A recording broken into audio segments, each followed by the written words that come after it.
بسم الله الرحمن الرحيم.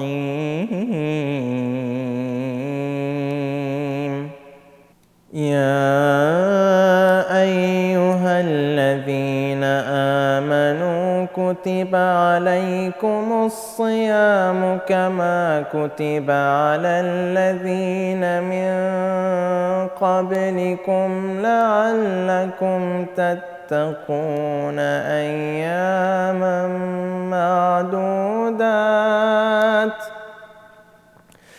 فمن كان منكم مريضا أو على سفر فعدة من أيام أخر،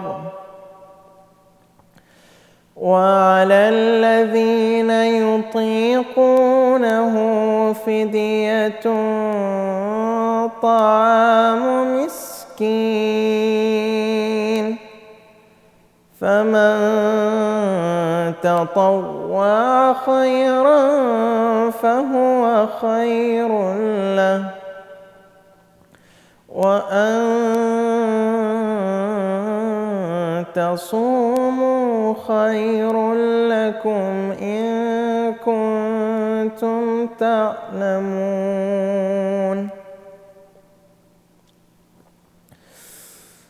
شهر رمضان الذي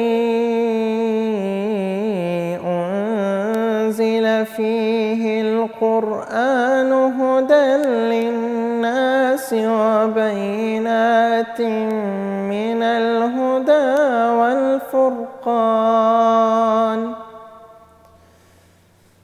فمن شهد منكم الشهر فليصم، ومن كان مريضا أو على سفر فعدة من أيام أخر، يريد الله بكم اليسر ولا يريد بكم العسر، ولتكملوا العدة ولتكبروا الله على ما هداكم ولعلكم تشكرون. وإذا سألك عبادي عني فإني قريب